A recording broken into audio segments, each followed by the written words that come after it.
Captain Daeho Kim sat in the human section of the Galactic Council chamber. The massive room was filled with beings from 47 different worlds. Some looked like tall trees with moving branches. Others had blue skin and too many eyes. A few floated in tanks filled with green liquid. The air hummed with the sound of translation machines turning alien words into something everyone could understand. Daeho wore his best uniform. The dark blue fabric had small medals on the chest. Each medal told a story of humans helping other species. There was one for saving a Tefanian colony ship, another for stopping a war between two alien races. But today, those medals felt heavy and meaningless. Dr. Hannah Park sat next to him. She held a datapad with scientific reports. Her dark hair was pulled back in a neat style. She had spent weeks preparing these reports. They showed how humans had helped improve life across the galaxy. New medicines, better farming methods, cleaner energy systems, all created by human minds working with alien scientists. Ambassador Jun Lee was on Daeho's other side. The older man had gray hair and tired eyes. He had been a diplomat for 20 years. He knew every rule, every custom, every way the council worked. Today his face looked sad and angry at the same time. The chamber was shaped like a giant bowl. Seats went up in circles around the center floor. The humans sat in a small section near the back. They only had 3 seats out of hundreds. This had never bothered Daeho before. Humans were new to the galaxy. They had only joined the council 15 years ago. But today, those empty seats around them felt like a message. The meeting started with boring reports about trade routes and mining rights. Daeho checked his watch. It was an old Earth watch that had belonged to his grandfather. The council liked to take its time with everything. Hours could pass talking about small details. Then the Valkyrian speaker stood up. The Valkyrians looked like giant gray lizards that walked on 2 legs. They had ruled a big part of the galaxy for thousands of years. When they spoke, other species usually listened. "We present Resolution 2847 Alpha," the Valkyrian said. His voice was deep and slow. The translation made it sound even more serious. "This concerns the human expansion problem." Daeho felt his stomach drop. They had heard rumors about this resolution, but seeing it happen was different. He looked at the other humans. Dr. Park's hands were tight on her datapad. Ambassador Lee was writing notes very fast. The Valkyrian continued. "Humans have spread to 12 star systems in only 15 years. This is too fast. It makes other species nervous. We think humans should stop expanding. They should also reduce their military ships. This will make the galaxy safer." A Tefanian stood up next. The Tefanians looked like tall, thin people with purple skin and no hair. "The Tefanian Empire agrees with this plan. Humans are unpredictable. They change things too quickly. They ask too many questions. This threatens the peace we have built." More species started speaking. They all said the same things. Humans were dangerous. Humans moved too fast. Humans should be controlled. Daeho listened to each word. These were the same aliens that humans had helped for 15 years. The same ones who called humans friends. Ambassador Lee raised his hand. "The human delegation requests permission to speak." The Valkyrian speaker looked down at them. "That will not be allowed. This resolution is about human behavior. Humans cannot judge their own actions fairly. Other species must decide what is best." Dr. Park stood up quickly. "We have scientific data that shows—" "Sit down," said an Aquilian. The Aquilians looked like birds that had learned to walk upright. Their feathers were always perfectly clean. "Human contributions are small compared to their problems. Your science is useful but not necessary." Daeho watched other species nod their heads. These were beings whose planets humans had helped heal, whose children human doctors had saved, whose wars human diplomats had ended. Now they acted like humans were nothing special. The vote began. Each species announced their choice out loud. The Valkyrian hegemony votes yes. The Tefanian Empire votes yes. The Aquilian Commonwealth votes yes. A few species voted no. The Xentorians, who were humans' closest allies, voted against the resolution. So did two small species that humans had recently helped. But most species voted yes. Some didn't vote at all. Ambassador Lee was reading the full resolution on his tablet. His face got more and more angry. "Dae-ho, look at Article 15, he whispered. Dae-ho read the words on the screen. Article 15 said that human colonies would have galactic oversight administrators. These would be aliens who could overrule human governments. They could control human laws, human military, even human families. The final vote was 31 yes, 4 no, 12 abstentions. The Valkyrian speaker hit his gavel 3 times. Resolution 2847 Alpha passes. Humans will comply within 1 standard year. The chamber erupted in noise. Some species were celebrating. Others were arguing. The translation machines were working, so hard that they started making strange beeping sounds. Dae-ho stood up slowly. He was a big man and his movement made other humans notice. Dr. Park and Ambassador Lee looked at him with questions in their eyes. "Captain?" Dr. Park asked quietly. Dae-ho looked around the chamber one more time. He saw the species that humans had helped, the ones they had saved, the ones they had called friends. None of them were looking at the human section. They were all busy celebrating or arguing about other things. He thought about his grandfather's watch, about the human colonies full of families, about the human scientists working to help alien diseases, about the human soldiers protecting trade routes, about everything humans had given to this galaxy. Then he spoke. His voice was calm and clear. The translation machines picked up his words and sent them to every being in the chamber. "Very well. Humanity withdraws from the Galactic Council effective immediately." The noise stopped. Every alien in the chamber turned to look at the small human section. Some looked confused. Others looked angry. A few looked worried. Dae-ho picked up his hat and put it on his head. Dr. Park closed her data pad. Ambassador Lee gathered his papers. The 3 humans walked toward the exit. "You will return to your seats," the Valkyrian speaker demanded. "This session is not over." Dae-ho didn't turn around. He didn't stop walking. Behind him, he could hear the chamber exploding into chaos again. Aliens were shouting in dozens of languages. The translation machines were overloading. But the 3 humans just kept walking. They walked past the alien guards who were too surprised to stop them. They walked past the reporters who were asking loud questions. They walked out of the chamber, out of the building, and toward their ship. None of them looked back. As their ship lifted off from Nexus Prime, Dr. Park finally spoke. "What happens now?" Dae-ho was still looking at his grandfather's watch. "Now we go home, and we see how well the galaxy works without us." Admiral Sujin Cho was drinking coffee when the message came. The hot liquid burned her tongue, but she didn't notice. Her eyes were fixed on the words glowing on her screen. Protocol Homecoming. She had helped write those plans 5 years ago. Back then, it seemed like something that would never happen. Now it was real. Sujin set down her coffee cup and pressed a red button on her desk. Alarms started ringing throughout the human fleet. Every human ship in galactic space would get the same message in the next few minutes. "Come home. Bring everything. Leave nothing behind." She walked to the bridge of her flagship.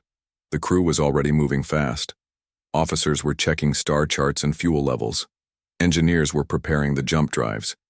Everyone knew what protocol homecoming meant, even if they had hoped never to use it. "Ma'am, we have responses coming in," said Lieutenant Bo Ra-han. She was young but smart. Her fingers moved quickly over the communication controls. "The transport fleets are ready. Colonial. Evacuation can begin in 6 hours," Sujin nodded. Humans were good at planning for bad situations. It was something other species often made fun of. "Why do humans always prepare for disasters?" the aliens would ask. "Why can't they just trust that things will work out?" Now they would see why. Director Wu Young Kang was having the busiest day of his life. He was in charge of all human colonies outside Earth's solar system. That meant 12 star systems, 37 planets, and over 200 million people. Getting them all home safely would be like moving an entire country.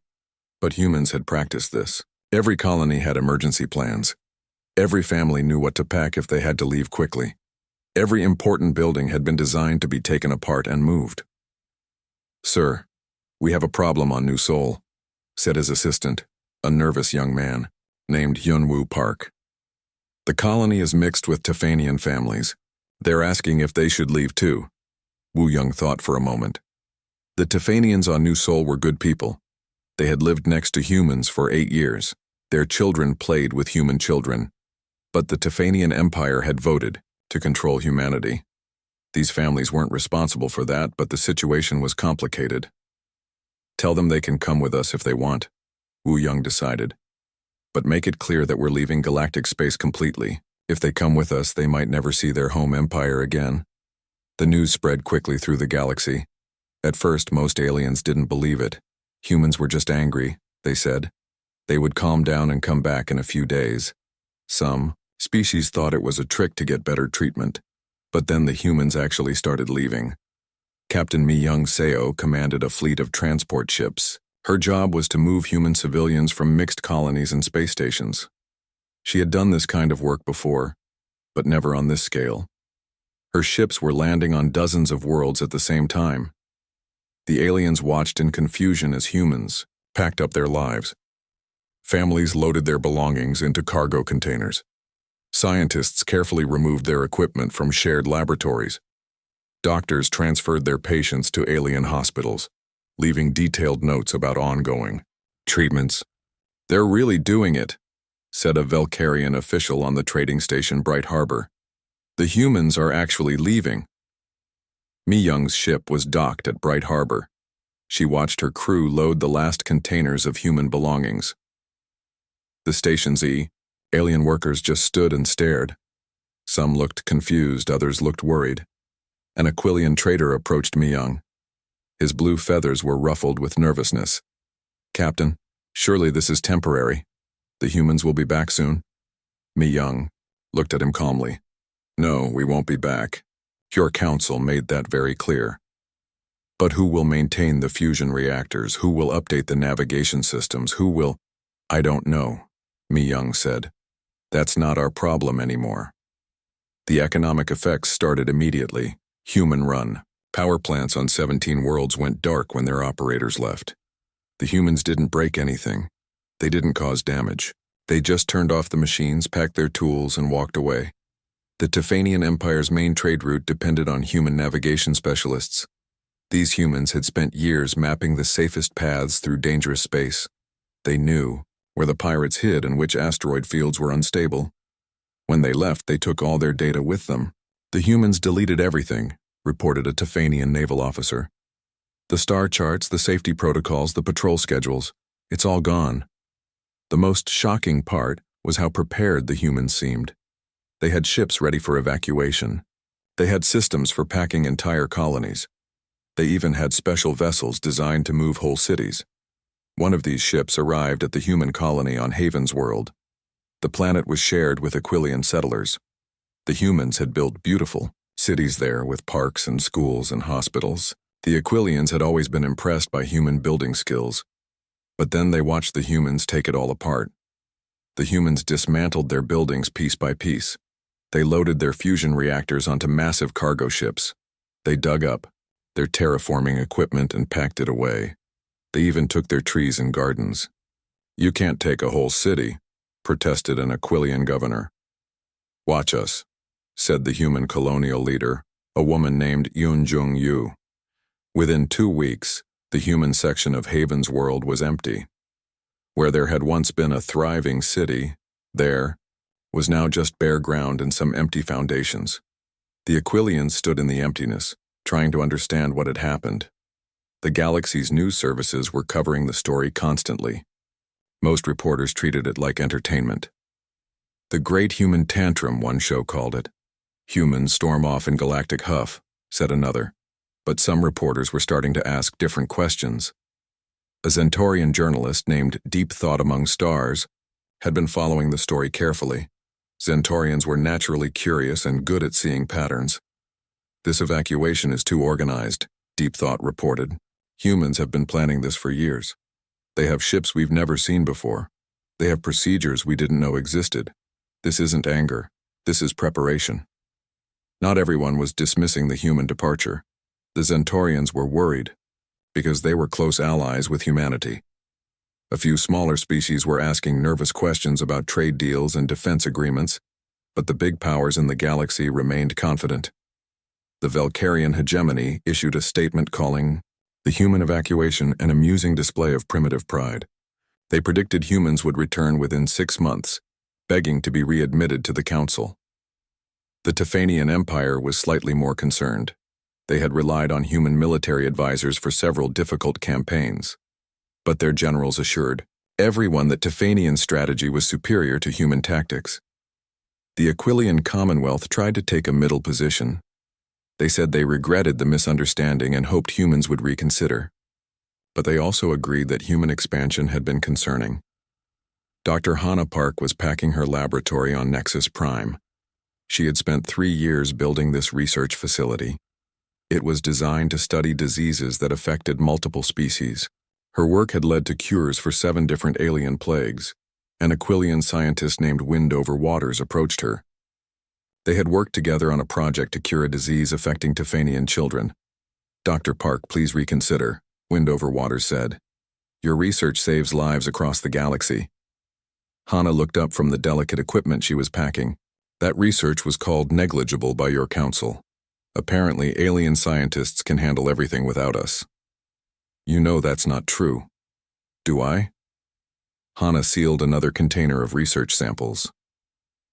"Your people voted to put military governors on our colonies. They decided we couldn't be trusted to govern ourselves. They think we're dangerous and unpredictable. Why would dangerous, unpredictable people be allowed to work on galactic medicine?"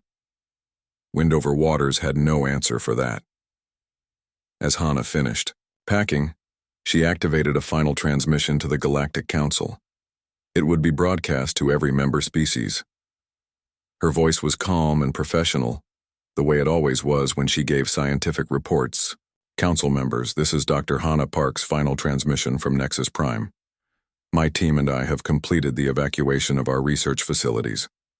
All ongoing projects have been terminated. All shared data has been transferred to local alien scientists." She paused and looked directly into the camera. "You voted to restrict humanity because you believed our contributions were negligible compared to our disruptive potential. You never bothered to ask what humanity brought to this alliance. You're about to find out what we took with us." The transmission ended. Within hours, Dr. Park's ship was heading toward human space, carrying 3 years of irreplaceable research and the galaxy's most advanced medical equipment. Behind her, Nexus Prime continued its daily routine. Alien scientists worked in their laboratories. Politicians held their meetings. Traders made their deals. But small problems were already starting. A climate control system that had worked perfectly for 8 years began showing error messages. A food processing plant that had never failed suddenly stopped working efficiently. A water purification system that had been upgraded by human engineers started producing strange readings. The aliens tried to fix these problems. They were smart, people with advanced technology. Engineer Tae-Min Yoon had been gone for 6 months. The massive climate control system on Nexus Prime was starting to remember that fact. Red warning lights blinked in the maintenance tunnels deep below the council chambers. Computer screens showed error messages in 3 different alien languages. Chief Engineer Velkaram was a Tefanian, with purple skin and long, thin fingers. She was smart and experienced. She had worked on environmental systems for 20 years. But today, she stood in front of a control panel that made no sense to her. "Run the diagnostic again," she told her team. The same results appeared on the screen. The atmospheric processors were running at 60% efficiency. The temperature regulators were fighting each other. The humidity controls were stuck in a feedback loop that made some areas too dry and others too wet. "When did these problems start?" asked Zix Mortal, a Valkyrian technician. "About 4 months ago," Velkaram replied. "Small issues at first. We thought they were normal maintenance problems. But they weren't normal. Tae-Min had spent years learning every detail of Nexus Prime's environmental systems. The original builders had designed them 3,000 years ago. Over time, dozens of species had added modifications and improvements. The result was a patchwork of different technologies that somehow worked together. Taman had understood how all the pieces fit. He could see patterns that others missed. When one system started to fail, he knew which other systems would be affected. His human mind could hold all the complex connections at once. "Look at this," said a young Aquilian engineer named Bright Sky Dancing. She was pointing at a schematic on her tablet. "These modifications don't match the original design specs." Velkaram studied the diagram. It showed a series of changes that had been made to the air recycling system. The modifications were signed by Taman, but there were no explanation notes. "He must have fixed something," Velkaram said. But he didn't document what the problem was. They spent 3 days trying to understand Taman's work. The more they studied it, the more confused they became. His modifications weren't just improvements. They were the only things keeping the ancient systems working at all. The original environmental controls had been failing slowly for decades. Previous engineers had tried to fix them with standard solutions, but the systems were too old and too complex. Normal repairs didn't work. Taman had done something different. Instead of fighting the failing systems, he had worked with them. He had created new connections between unrelated components. He had turned the system's weaknesses into strengths. "It's like he was conducting an orchestra," Bright Sky Dancing said. Each instrument was playing a different song, but somehow, he made them all work together. But now the conductor was gone. Dr. Boram Shin was 300 light-years away, working in a new laboratory on a human colony ship. She didn't know about the climate problems on Nexus Prime. She was too busy dealing with her own crisis. A plague had broken out on the Aquilian homeworld. It was a hemorrhagic fever that made victims bleed from their eyes and mouth. Aquilian doctors had seen it before and knew how to treat it. But this version was different. The old medicines weren't working. "The virus has mutated," reported Dr. Winsong Eternal, the chief Aquilian physician. "We need new treatments, but our research is moving too slowly." What the Aquilians didn't understand was how much they had depended on Boram's work. For 5 years, she had been studying disease patterns across 17 different species. Her research lab had been developing treatments for illnesses that didn't even exist yet. Boram had a special talent for seeing how diseases changed over time. Her human brain could spot tiny mutations that alien minds missed. She could predict how a virus would evolve before it actually happened. The hemorrhagic fever plaguing the Aquilians was one of the diseases she had been tracking. In her old laboratory, she had already developed 3 different treatments for the mutations she expected to see. But that research was gone now, deleted when she left Nexus Prime. 60,000 Aquilians have died in the past week, Winsong Eternal reported to her government. The plague is spreading to other worlds. The Aquilian Commonwealth faced a choice. They could continue trying to solve the problem themselves, or they could ask for help from the species they had voted to control. Meanwhile, trader Do Hyun Han was watching the galactic economy fall apart from his ship near the human border. His cargo holds were full of rare metals and manufactured goods, but he had nowhere to deliver them. For 12 years, Do Hyun had run supply routes that connected 40 different worlds. His network carried everything from Zentaurian crystals to Tefanian textiles. He knew which species needed what resources, and when they needed them. More importantly, his human crew could adapt to anything. When pirates attacked trade routes, they found new paths. When governments changed regulations, they learned new procedures. When equipment broke down in hostile environments, they fixed it with whatever they could find. Do Hyun's ships had carried supplies to the edges of galactic civilization. They had delivered emergency aid to disaster zones. They had maintained trade routes that other species couldn't handle. But now those routes were breaking down. "Sir, we're getting reports from the Outer Rim," said his first officer, a young woman named Jiwon Park. "The mining colonies can't get their ore to the manufacturing centers. The transport companies don't know how to navigate the asteroid fields." Do Hyun nodded sadly. He had spent years teaching alien crews how to handle difficult routes, But the training had been hands-on. There were no textbooks for dealing with the unexpected problems that came up in deep space. What about the fringe? Pirates, he asked.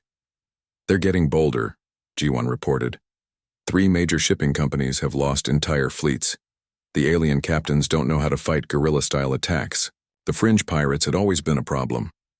But joint human-alien operations had kept them under control. Human tactical thinking combined with alien firepower had been very effective. Now the humans were gone, and the pirates knew it. The first species to break ranks was the Aquilian Commonwealth. President Kyung-Soo Ryu received a secret transmission from them 6 months after the human exodus. The message was short and desperate.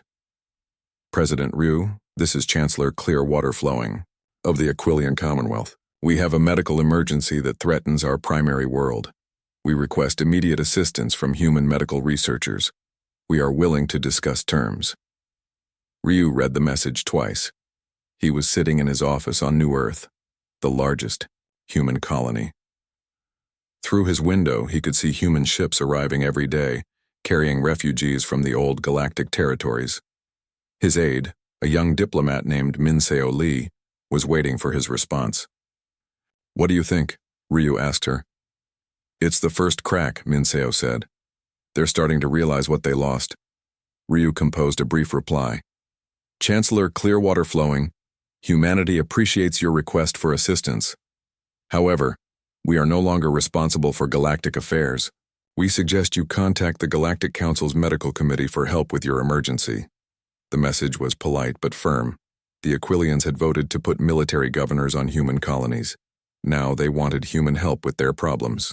It didn't work that way. Other crises were developing across the galaxy. The Tefanian Empire was having military problems.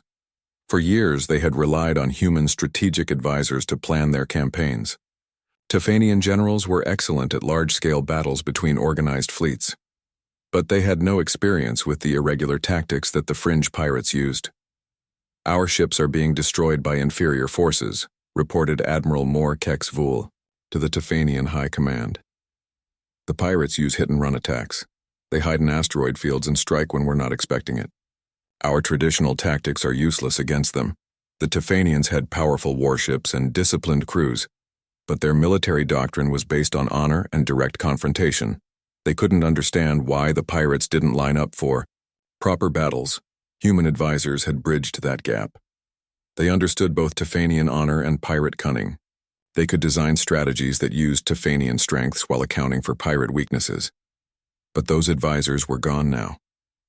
The worst crisis was developing on Vel Prime, the Velcarian hegemony's most important industrial world. The planet had been terraformed by humans 15 years ago. The Velcarians thought the terraforming was complete. They thought their world could survive on its own. They were wrong. Environmental supervisor Kex Morzal was studying atmospheric readings that made no sense. The oxygen levels are dropping, she reported to her superiors. The carbon dioxide is increasing, the temperature is rising. Run the diagnostics on the terraforming equipment, ordered her supervisor. I've run them 6 times, Kex Morzal replied. Everything appears to be working normally. But it wasn't working normally. The terraforming systems installed by humans weren't just maintaining improvements to the planet's atmosphere. They were the only thing preventing it from returning to its original state. Vel Prime had originally been a toxic world with an atmosphere that could kill most species in minutes. The humans had designed a complex system to maintain the artificial atmosphere. But the system required constant adjustments and modifications as conditions changed. President Kyung-Soo Ryu of the Aquilian Commonwealth stood before his parliament with tears in his blue eyes. 2 years had passed since humans left the galaxy. What had started as small problems had become a disaster that threatened all civilized life. We can no longer hide the truth from our people, Ryu said to the assembled Aquilian representatives. The hemorrhagic fever has killed 3 million of our citizens. Our atmospheric processors are failing on 12 colonies. Our trade routes have collapsed completely. The Parliament Hall was filled with nervous whispers. Aquilian feathers rustled with anxiety. Everyone knew things were bad, but hearing the numbers out loud made it real. "How did this happen?" asked Elder Windthrough Leaves. She was old and respected, one of the few who had voted against the human restrictions. Ryu took a deep breath. "We lost certain technical capabilities when the humans departed. We believed other species could replace these capabilities. We were wrong." The words hung in the air like a death sentence. For 2 years, the Aquilian government had told its people that everything was under control. They had claimed the problems were temporary. They had insisted that alien engineers could fix anything humans had built. Now the truth was coming out. The Aquilian Commonwealth was dying, and they couldn't save themselves. Similar scenes were happening across the galaxy. The Valkyrian hegemony had already lost 3 core worlds to atmospheric collapse. The terraforming systems on these planets had failed completely, turning breathable air into toxic gas.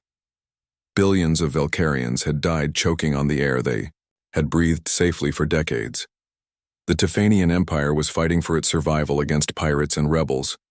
Their military, once the strongest in the galaxy, had been reduced to defending only their home systems.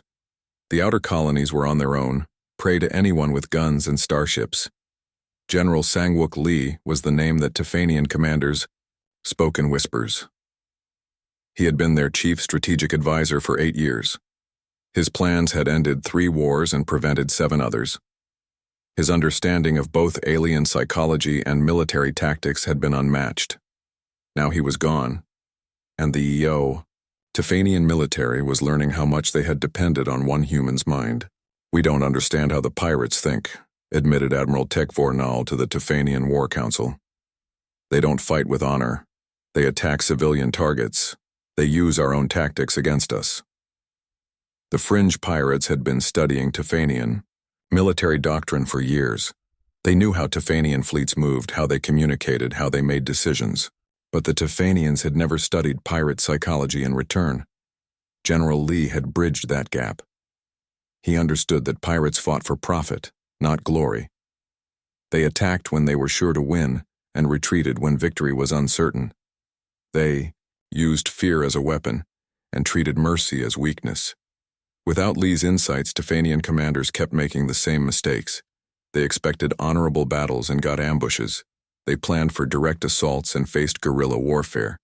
Their powerful fleets were being destroyed by enemies they couldn't understand. The worst defeat came at the Battle of Keth Nebula. A Tefanian battle group of 30 ships was destroyed by 12 pirate vessels. The pirates used the nebula's gas clouds to hide their movements, striking from unexpected directions and vanishing before the Tefanians could respond. "It's like fighting ghosts," reported the only surviving Tefanian captain. "They appear from nowhere, destroy our ships, and disappear. We can't predict their movements. We can't force them into proper combat." The pirate leader who had planned the attack was a former Alliance officer named Red Scar. He broadcast a mocking message after the battle. "Where are your human strategists now? Your precious council can't even protect its own trade routes." Red Scar was right. The Galactic Council had become a joke. Half the member species had stopped attending sessions. The other half spent their time arguing about who was to blame for the disasters. The Council's emergency facility on the barren moon was falling apart. The life support systems worked poorly. The communication networks were unreliable. The delegates wore environmental suits to meetings because the air recyclers couldn't maintain proper atmosphere. "We need to contact the humans," suggested Ambassador Flow-like River of the Zentorian Collective. The Zentorians had been humanity's closest allies. They had voted against the restrictions and warned of the consequences. "Absolutely not," replied the Valkyrian speaker, his voice distorted by his suit's communication system. "Humans caused these problems by abandoning their responsibilities. We will not reward their selfishness by begging for their return." But secretly, many species were already trying to contact humanity. Desperate messages were being sent toward human space. Most received no response. The few that got replies were politely told that humanity was no longer responsible for galactic affairs. The biological disaster that Dr. Bo Ram Shin had predicted finally happened in the 3rd year. A Tefanian agricultural experiment went wrong on the colony world of New Harvest. The scientists were trying to improve crop yields by modifying plant genetics. It was the kind of work that Dr. Choi had helped with for years.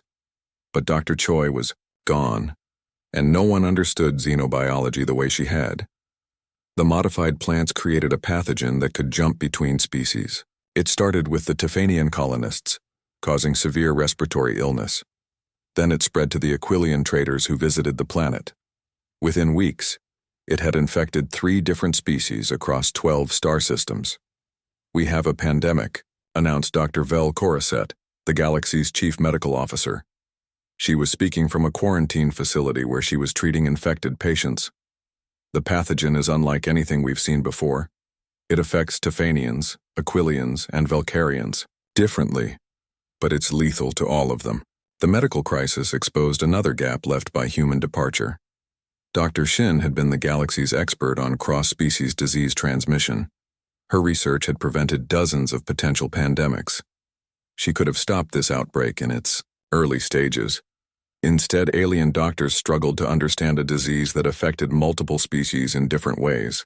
Their research moved slowly because they had to reinvent methods that Shin had already developed. By the time they created effective treatments, the pandemic had killed over 2 billion beings across the galaxy. The technological breakdown was even worse than the biological disasters. The central AI network that connected all galactic infrastructure had been crashing regularly for months. Each failure left more systems offline. The network depended on quantum biological interfaces that allowed different types of computers to work together. These interfaces had been designed by teams of human and alien engineers.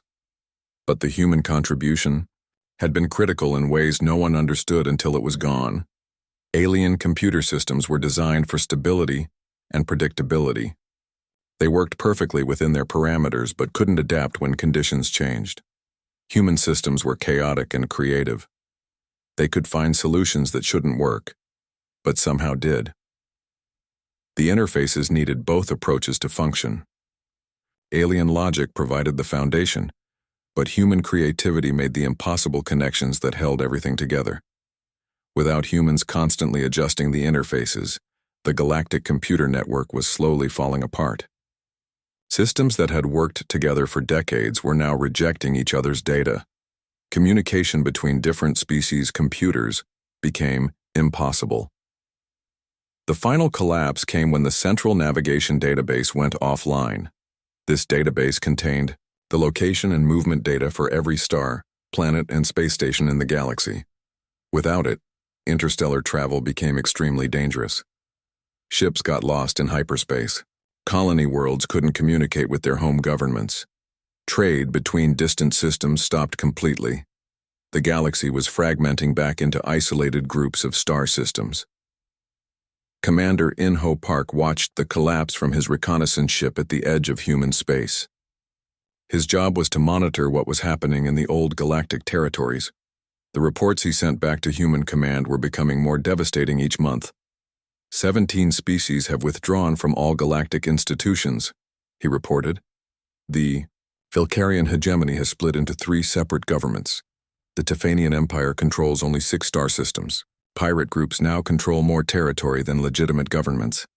Park's ship had advanced sensors that could monitor communications across hundreds of light years. What he heard was chaos. Distress calls from dying colonies. Desperate pleas for help that went unanswered. The sounds of a civilization collapsing.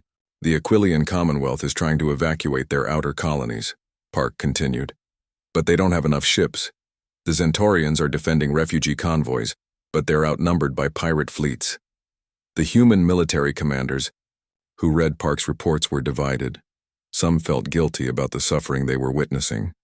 Others argued that the galaxy had brought this disaster on itself. Chancellor Yoon Seo-jang was the leader of the new human government. She had been elected after the Exodus to guide humanity through its independence from galactic civilization. The decision about how to respond to the collapse would ultimately be hers. "Ma'am, we're receiving increasing numbers of requests for assistance," reported her aide, a young diplomat named Seung-ho Kim. Elder Yujin Nam had been retired for 3 years when the message came. She was tending her garden on New Busan, a peaceful human colony far from the chaos consuming the galaxy. The tomatoes were growing well, and the morning sun felt warm on her face. Then her communication device beeped with an incoming transmission. The message was from someone she hadn't heard from in years, Chancellor Clearwater Flowing of the Aquilian Commonwealth. His voice was weak and desperate. "Elder Nam, I know humanity has no reason to help us, but my people are dying. We have lost 60% of our population to disease and atmospheric failure. Our children are being born with mutations we cannot treat. We were wrong about everything. Please." Yujin had been the architect of humanity's entry into galactic politics 20 years ago. She had believed that different species could work together as equals. She had spent decades building trust and friendship with alien governments. Those same governments had voted to put military governors on human colonies. She deleted the message without responding, but more messages kept coming. Not just from the Aquilians, but from dozens of desperate species. The Zentaurians, who had been humanity's allies, begged for military assistance against pirate fleets. Small colonies requested medical aid for plagues that human doctors could easily cure. Even fragments of the shattered Valkyrian hegemony asked for help rebuilding their terraforming systems. Each message said the same thing in different words. "We were wrong. Please come back." Commander In-ho Park was completing his final reconnaissance mission before retirement. 5 years had passed since humans left galactic space. His job had been to monitor the collapse and report back to human command. Now there was almost nothing left to monitor. "Final report," he dictated to his ship's computer. "Galactic civilization has ceased to exist in any meaningful form. 60% of former Alliance territory is now uninhabited or controlled by criminal organizations. Of the original 47 council species, 31 have withdrawn to their home systems. 8 species have gone extinct." The numbers were staggering, but Park had watched it happen slowly. Each month brought new disasters. Each year saw more governments collapse. The galaxy had unraveled like a sweater with a loose thread. The Valkyrian hegemony no longer exists as a unified government. 3 separate factions control fragments of their former territory. The Tefanian Empire has been reduced to 6 star systems and is fighting a civil war. The Aquilian Commonwealth controls only their homeworld and 2 colonies. Park paused his report to look at the tactical display. His ship was positioned at the edge of what had once been Tefanian space. The screen showed dozens of red markers, indicating pirate fleets, rebel groups, and independent warlords. Only a few green markers remained, representing legitimate governments. "Refugee flows continue toward human space," Park continued. "Approximately 2 million non-human civilians are camped along our borders, requesting asylum. Most are from species that voted for human restrictions 5 years ago. That was perhaps the cruelest irony. The same aliens who had called humans dangerous were now fleeing to human territory for safety. Human colonies had become the only stable, prosperous regions in this part of the galaxy. Chancellor Yun Seo-jang was reviewing those refugee reports in her office on New Earth. The capital of human space had grown into a beautiful city with tall buildings and green parks. Outside her window, she could see human and alien children playing together in a playground. These aliens were different from the ones who had tried to control humanity. They were refugees who had come seeking help, not conquerors demanding service. They respected human authority and followed human laws. They were grateful for the safety that human civilization provided. "Ma'am, the Human Assembly is ready for your address," said her aide, Min Jun-ku. Today was the day she would announce humanity's decision about the galaxy's requests for help. The Human Assembly Hall was packed. Representatives from every human colony had come to hear this historic speech. The decision they made today would determine humanity's role in the galaxy for generations to come. Jang walked to the podium and looked out at the assembled humans. These were the descendants of the species that aliens had called unpredictable and dangerous. They had built a thriving civilization in just 5 years. They had welcomed refugees and protected the weak. They had proven that humans didn't need alien oversight to be responsible galactic citizens. 5 years ago, we were told we were too dangerous to govern ourselves, Jang began. We were told our contributions were negligible compared to our disruptive potential. We were told that other species knew better than we did what was good for us. Murmurs rippled through the hall. Everyone remembered the humiliation of that final council session. Today, we have a decision to make. The galaxy that rejected us is begging for our return. They offer apologies for their mistakes. They promise to treat us as equals. They assure us that things will be different this time. Jiang paused and looked around the hall. She saw Admiral Cho, who had led the exodus. She saw Dr. Park, who had developed new medical techniques while in human space. She saw Director Kang, who had successfully relocated entire colonies. The question is not whether they need us. The evidence is clear that they do. The question is whether we need them. More murmurs from the assembly. This was the heart of the debate that had consumed human politics for months. Some argue that we have a moral duty to help, that innocent beings are suffering and we have the power to save them. Others argue that helping would just restore the old system where humans do the work, while aliens make the decisions.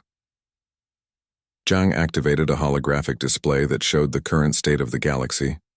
The map was mostly red and yellow, indicating areas controlled by pirates or in active conflict. Only small patches of green showed stable governments.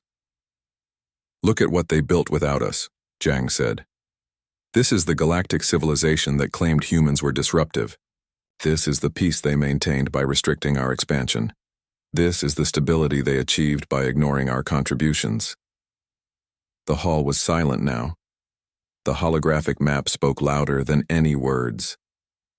But look at what we built, Jiang continued. The display changed to show human space. It was mostly green, with expanding blue areas showing new colonies and exploration regions.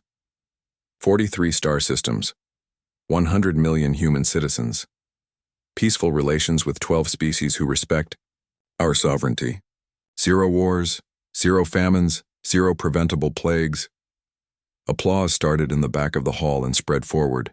Humans had not just survived their expulsion from galactic society, they had thrived beyond their wildest dreams.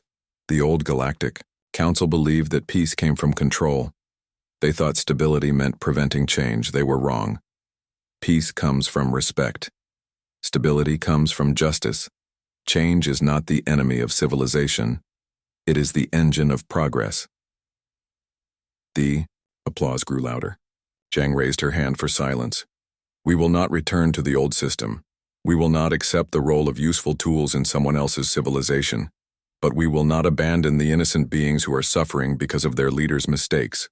This was the compromise that human politicians had been debating for months. How to help without returning to subordination.